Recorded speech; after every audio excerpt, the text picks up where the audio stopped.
Jazzcast Pros.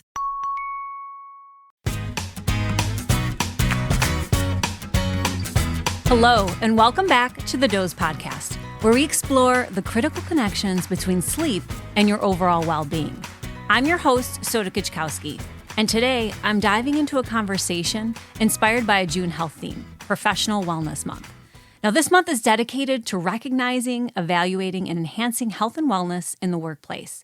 So we're going to be discussing how prioritizing sleep can significantly impact not only professional wellness, but your company culture, employee retention, productivity, engagement, and how sleep is the secret to success on so many levels. So yes, I'm going to say it. Stay with me to learn how to sleep your way to success.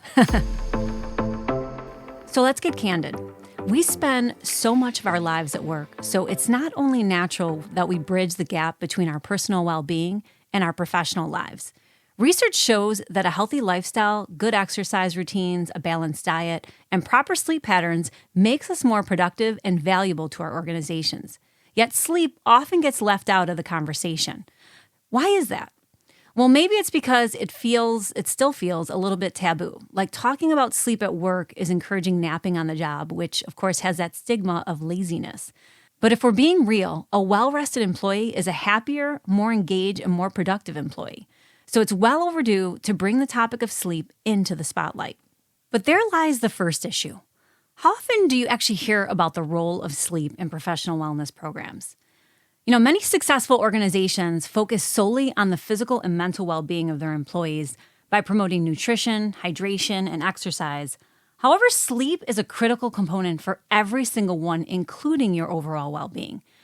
I present anywhere from 3 up to 6 times a week, and while it's great to have companies acknowledging it and bringing it into their annual wellness events and initiatives, I really got into this to challenge the status quo and to make it part of a year-round conversation that fosters focusing on sleep as a foundation for a supportive company culture. But perhaps you may feel that discussing sleep in the workplace feels off limits. It's one thing to supply your employees with water bottles, stock the office with healthy snacks, subsidize gym memberships, or even organize lunchtime walking groups. But does focusing on sleep mean you're encouraging employees to literally sleep on the job? Maybe, but maybe not. That would depend on the type of company that you work for. But one thing is certain, a more rested employee is going to be more present, engaged, creative, and a better decision maker. And I believe that Professional Wellness Month is a perfect time to evaluate how you can improve your workplace culture and personal overall well-being. Now, this isn't just about checking off boxes. It's about creating a lifestyle-driven approach to health. By focusing on sleep, you can make significant strides in your wellness programs. Here's the deal. Bringing the conversation about sleep into the workplace can feel daunting, but it's an important one. With recent changes to policies like the Family Leave Act, there's a growing recognition for supporting employees on a personal level. So how can you broach this topic effectively? How do you start this conversation in the workplace? It starts with leadership. When leaders prioritize their own sleep and overall wellness, it sets the tone for the entire organization. This puts you in a position to also foster an environment that values health and wellness, leading to a more engaged and productive workforce. Think about it. When employees feel supported on a personal level, it elevates the entire company culture. It's a win-win. Not only does it benefit workplace practices, but it also enhances employee retention, reduces absenteeism, and boosts overall morale. To me, it's about keeping it simple, and that starts with education. Most people don't even realize how sleep impacts every part of who you are and how you function. So that starts with awareness. One way to engage your workforce is to offer workshops and resources about the importance of sleep and how to improve sleep hygiene and what that actually means. And this can include some of the science behind the most common tips on maintaining a regular sleep schedule, creating a conducive sleep environment, and understanding the impact of diet and exercise on sleep quality. Because with understanding comes change. I interviewed a fellow sleep colleague recently who cited a Theodore Roosevelt quote that I hadn't heard in some time, and it seems fitting right now. No one cares how much you know until they know how much you care. You can tell your team what matters, fill them up with information, but until they understand why it matters and how it impacts them personally, nothing will change. This is why I love the idea of sleep awareness campaigns, especially organized by themes and highlighting different topics, and you can do one every week. This is another way that you can address issues that correlate with sleeping well, including women's health issues. Not only maternal health, but all stages of life. From menstrual health to perimenopause and menopause, these are long overdue conversations. In 2014, when I had my daughter, is when it was first apparent to me how much lack of support there was in the workplace for issues that affect women personally. So at the time, I created a space to allow myself and others to breastfeed while at work. And it's also why when I opened my business, I was the first business locally to offer a community breastfeeding space that was open to everyone to use to breastfeed and to store milk if needed, including other surrounding businesses.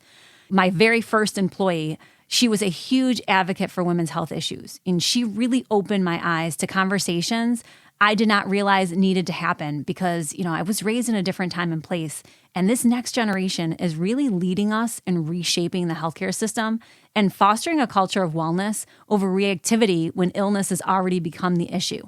That's why I also think it's so important to incorporate things like sleep health screenings or health screenings in general.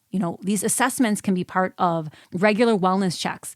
As I like to say, sleep health is mental health. It's connected to our health and overall well-being in so many ways and can really be a gateway into avoiding larger issues that can be presented down the road. Conducting surveys and getting feedback and input from your team. Regularly asking your employees about their sleep habits and tailoring wellness programs to their needs. If you have management who doesn't work shift work, anything outside that traditional 9 to 5, they don't really understand how swing shifts and extended hours are affecting those they're supposed to be leading. They need that insight into minimizing the risks that sleep deprivation can create in terms of safety issues. Which brings me to my next point, flexibility, which is another key aspect. Creating a flexible work environment can help employees manage their sleep schedules better. Think about offering flexible start times, remote work options, taking the time to learn the needs of your team and understand their individual circumstances, which can lead to creating sleep-friendly policies, encouraging breaks, promoting regular breaks throughout the workday to prevent burnout, and taking daily pauses as a collective. I've talked about this on previous episodes, and this is simply just remembering to breathe throughout the day. We're triggered by a number of things throughout the day. So collectively, as a group, if you're reminding people to stop holding their breath, right?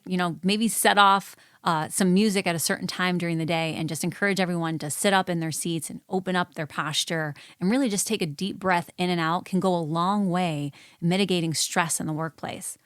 And limiting after-hour work. Establishing policies that discourage, excessive after-hour emails and work to support employees' ability to disconnect and unwind. Recently, I had heard in the news that they're even looking at creating laws around this in some states to allow employees to truly step away. And last, let's not forget about the physical workspace. Providing quiet areas or relaxation rooms can support employees' need for downtime, helping them to distress and refocus. Creating a quiet space, even something that they can use during their breaks or they can use as a nap room, depending on the type of industry that you work in. Some employers have actually invested in sleep pods or recliners for, employees to use during their breaks for power naps.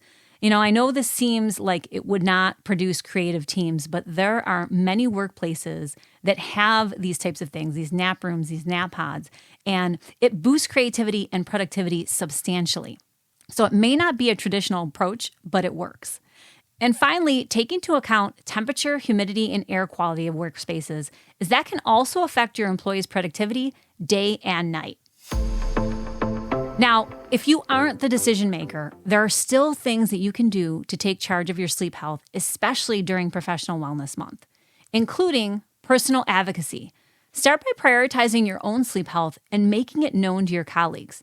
Share your experiences with maintaining good sleep hygiene and how it positively affects your workplace performance and mood. Encourage open conversations about sleep and its importance. Share tips on how you manage to get a good night's sleep, such as keeping a consistent bedtime or a certain, relaxing bedtime routine or avoiding screens before bed or even tools that you've learned about that can help you in setting up your sleep for success. And then normalizing rest. If you take short naps or use quiet spaces at work for rest, talk about it openly. This can help destigmatize the idea of taking breaks for sleep and to encourage others to do the same. You can even take it a step farther by creating and participating in sleep focus initiatives. Organize or participate in sleep challenges that encourage employees to track and improve their sleep habits. There's tons of apps out there and devices to monitor sleep and create friendly competitions with incentives for meeting sleep goals. Join or start a wellness committee at your workplace to advocate for the inclusion of sleep health and wellness programs and suggest activities like sleep workshops, mindfulness sessions, and the provision of quiet areas for rest. As we wrap up this episode, remember that Professional Wellness Month is an opportunity to reflect on and improve your health and wellness practices. By incorporating sleep into your wellness programs and fostering a supportive work environment, you can truly enhance your overall well-being and performance in the workplace. Thank you for tuning in to the Doze Podcast. If you found today's episode helpful, please share it with your colleagues and friends. And don't forget that I'm back every Wednesday with a new episode ready to empower you to take control of your sleep. If you've enjoyed what you heard, please subscribe to the Doze Podcast. I still have lots to share with you as we work together towards creating solutions around your unique sleep challenges and needs. Until then, remember your pure potential if you change how well you sleep.